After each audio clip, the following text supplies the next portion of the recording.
আজকে আমরা জানবো পিরিয়ডসের সাইড এফেক্টস সম্পর্কে। শুনে একটু অবাক লাগছে, পিরিয়ডসের আবার সাইড এফেক্ট। আবার কেউ কেউ জানেন যারা পিএমএসে ভোগেন বা ধরুন যাদের ক্র্যাম্প হয়, কিন্তু সেই অর্থে যে এটা নিয়ে পড়াশুনো করার কিছু আছে বা জানার কিছু আছে এটা আমাদের মনে হয় না।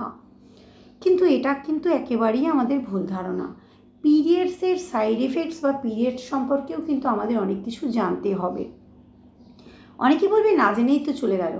হ্যাঁ, সে তো একটা সময় মেয়েদের পড়াশুনো না জানলেও চলতো, বা তারও আগে তো কোনো মানুষেরই পড়াশুনো না জানলে চলতো। আজকে কি চলছে? চলছে না। তো আসুন আমরা জেনে নিই পিরিয়ডসের সাইড এফেক্টস সম্পর্কে। পিরিয়ডসের বেসিক সাইড এফেক্ট যেটা, সেটা হচ্ছে ক্র্যাম্প। অর্থাৎ অনেকের প্রচণ্ড পেটে যন্ত্রণা করে, কারোর মডারেট লেভেলের করে, কেউ কেউ তো এতটাই কষ্ট পায় যে তাদের পেন কিলারও নিতে হয়। অবভিয়াসলি ডাক্তারকে দেখিয়ে নিতে হয়। কারোর এর সঙ্গে সঙ্গে মাথা যন্ত্রণা থাকে, কারোর ব্লটিং হয়, গলা শুকিয়ে যায়, বারবার জল খেতে ইচ্ছে করে। আচ্ছা, কারোর ক্ষেত্রে আবার একটু ইনফরমেটিভ, যেহেতু কারোর তো এমন হয় যে জল খেলে পরেও মনে হচ্ছে যেন কিরকম একটা অস্বস্তি হচ্ছে শরীরে, পেটটা ভারী ভারী লাগছে।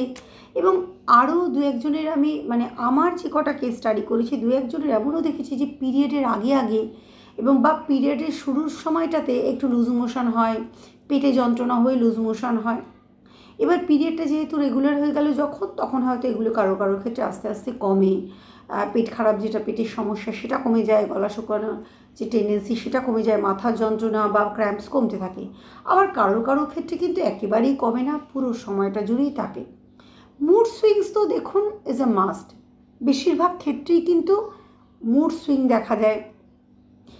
এবার এই যে সমস্যাগুলো, আচ্ছা এছাড়া আরও কারোর ক্ষেত্রে গালে বিভিন্ন রকম অ্যাকনে হয়, সমস্যা দেখা দেয়। আর আরও একটা জিনিস দেখা যায়, সেটা হচ্ছে ক্রেভিংস হয়।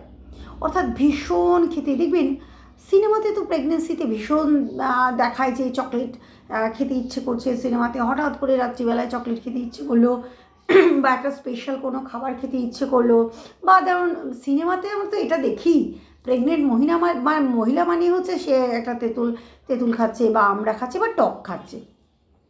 আপনারা কখনো এটা ভাবেননি যে কেন এটা হচ্ছে? দেখুন, প্রেগনেন্সিতে যেটা হয় সেটা হচ্ছে একদম সিভিয়ার লেভেলে, অনেক হরমোনের ওঠানামা থাকে তাই। কিন্তু পিরিয়ডসের সময়ও যে হরমোনের ওঠানামা, সেটা কিন্তু একেবারেই ফেলে দেওয়ার মতো নয়।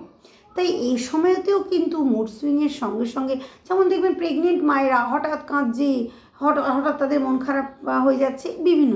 একদিন ইচ্ছে আছে প্রেগনেন্সি সম্পর্কেও বলবো, তো আজকে যেটা বলছি সেটাকেই শেষ করি। যে কারোর ক্ষেত্রে হঠাৎ মিষ্টি খেতে ইচ্ছে করে, চকলেটের ক্রেভিংসটা খুব দেখা যায়, সুগার ক্রেভিংসটা কারো দেখা যায়, কারোর ক্ষেত্রে আবার টক খেতে ইচ্ছে করে, বিভিন্ন। এবার এ তো গেল প্রবলেমস। এবার এর হাত থেকে আমরা কি করে বেরোবো? দেখুন, সহজ সমাধান হচ্ছে একদম সিম্পল। ক্র্যাম্পস হলে কিছু যোগা আছে, যেগুলো আপনার লোয়ার পোর্শনের জন্য, যেমন বাটারফ্লাই পোজ আছে, খুব সিম্পল, বা ধরুন কোবরা পোজ আছে, এগুলো আপনারা করতে পারেন। তাতে কি হবে, পেটের ব্যথা কমবে। বা গরম জল খাওয়া, গরম সেক দেওয়া, সেটা একটা গরম হট ব্যাগ আপনি দিতে পারেন, ওয়াটার হট ব্যাগ যেটা, তাহলে আপনি একটু আরাম পাবেন। জল খাবেন, ব্যালেন্সড ডায়েট এবং পর্যাপ্ত ঘুম, এতে কি হয়, মাথা যন্ত্রণার সমস্যাটা কমবে। ব্লটিং, গলা শুকিয়ে যাচ্ছে, সেখানে আপনি জল খেতে পারেন এবং তার সঙ্গে সঙ্গে তেল মশলাযুক্ত খাবারটা অ্যাভয়েড করতে বলা হয়। মুড সুইং যাদের হচ্ছে, ভীষণ ডিপ্রেশনে চলে যায়, কেউ খুব চিরবির করে, তাদের জন্য বলবো যোগা করুন, রিল্যাক্সেশন করুন, ডিপ ব্রিথ প্র্যাকটিস করুন। কারোর ক্ষেত্রে ফ্যাটিগের টেন্ডেন্সি দেখা দেয়, সেক্ষেত্রে আপনারা একটু জাঙ্ক ফুডটাকে অ্যাভয়েড করবেন। জাঙ্ক ফুড এই সময়তে চলবে না, বেশি নুন, বেশি ভাজাভুজি একেবারেই চলবে না, হেলদি খাবেন। আর যাদের এই সময়টায় ধরুন হরমোনের কারণে অ্যাকনের প্রবলেম বাড়ে, বিভিন্ন রকম স্কিন প্রবলেম বাড়ে, তারা স্কিন কেয়ার তো রেগুলার করবেন। এবং এটা আপনার পিরিয়ডের সময় হোক বা যাই হোক, যে কোনো সময় হোক, আপনি নোংরা হাতে স্কিন টাচ করবেন না, বিশেষ করে মুখের সেন্সিটিভ স্কিন। এবং রিডিউস স্ট্রেস কমানোর চেষ্টা করবেন এই সময়টা।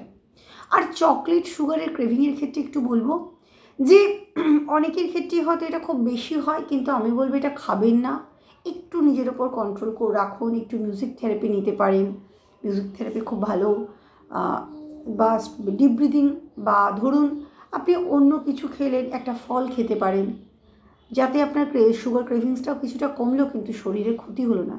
কারণ এই যে সমস্যা, এটা কিন্তু পারসিস্ট করবে আপনি যতদিন পিরিয়ডিক সাইকেলে থাকবেন। এবং কেউ কেউ তো বলেছে যে তাদের এতটাই পেন হয় যে লেবার পেনের মতনই তাদের যন্ত্রণা হয়। এই সব ক্ষেত্রে কিন্তু যেগুলো বললাম সেগুলো মেনটেন করুন। আর হেলদি লাইফস্টাইল, এই সবই কিন্তু হেলদি লাইফস্টাইলের দিকে ডেনোট করে, যে আপনি যদি হেলদি লাইফস্টাইল রাখেন তাহলে এই সব কিছুর থেকে আপনি সহজেই বেরিয়ে আসতে পারেন।